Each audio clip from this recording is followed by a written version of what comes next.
এই শিশুটির বয়স মাত্র ৬ বছর। ক্যান্সারে আক্রান্ত সে। আর কয়দিন আগে সড়ক দুর্ঘটনায় মারা গেছেন তার বাবা জাকারিয়া হোসেন। টানাপোড়েনের সংসার আর ক্যান্সারে আক্রান্ত ৬ বছরের সন্তানের চিকিৎসার ভার একাই বহন করতেন বাবা জাকারিয়া হোসেন।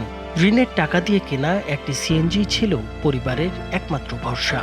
কিন্তু গত ২১ ফেব্রুয়ারি কুষ্টিয়া বাইপাস সড়কে গ্যাসবাহী লরির সঙ্গে মুখোমুখি সংঘর্ষে চালক জাকারিয়া হোসেন সহ ৫ জন নিহত হন। এক মুহূর্তে ইয়ামিন হারায় তার বাবাকে। আর মাত্র ৩৫ বছর বয়সে বিধবা হন ইয়ামিনের মা মুক্তা খাতুন। স্বামীর আকস্মিক মৃত্যু ও ক্যান্সারে আক্রান্ত সন্তানের চিকিৎসা, দুই সংকটের ভারে এখন দিশেহারা পুরো পরিবার। আল্লাহ যদি দয়া করে তাইলে ওই চিকিৎসা দশজনের কাছে চাওয়া নাকবো, দেখা যাক কি রাখি আগে আমাদের চিন্তা তো ভাই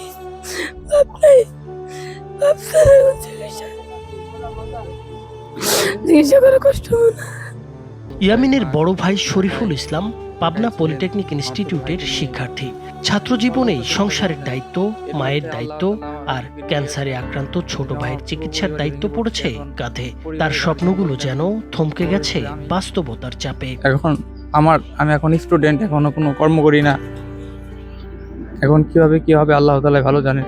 তাদের স্থায়ী বাড়ি রাজশাহী জেলার চকরাজাপুর ইউনিয়নে হলেও দীর্ঘদিন ধরে নানাবাড়ির এলাকা কুষ্টিয়া শহর উপজেলার খাজানগরেই বসবাস করছে পরিবারটি।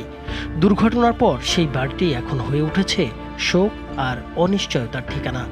এলাকাবাসী ও স্বজনদের আহ্বান, ক্যান্সারে আক্রান্ত শিশুটিকে বাঁচাতে সরকার ও সমাজের বিত্তশালীরা যেন মানবিক সহায়তার হাত বাড়িয়ে দেন। ওর পুতুলের মতো একটা ছেলে ফুটফুটে, এখন আমরা এ পর্যন্ত চিকিৎসাপাতি যাই করছি, আমার তো আর সম্ভব না মানুষের কাছে হাত বাড়ায়। এখন সরকার যদি ওর দিকে যদি তাকায়, ওকে যদি কিছু অনুদান দেয়, তাইলে হয়তো এই ছেলেটাকে চিকিৎসা করার মতো কায়দা আছে। আর নছে একটি সড়ক দুর্ঘটনা ইয়ামিনের মাথার উপর থেকে সরিয়ে দিয়েছে বাবার ভরসার ছায়া। ৬ বছরের ইয়ামিনের লড়াই এখন বেঁচে থাকার জন্য। এই লড়াই কি একাই লড়বে সে, নাকি পাশে দাঁড়াবে সমাজও?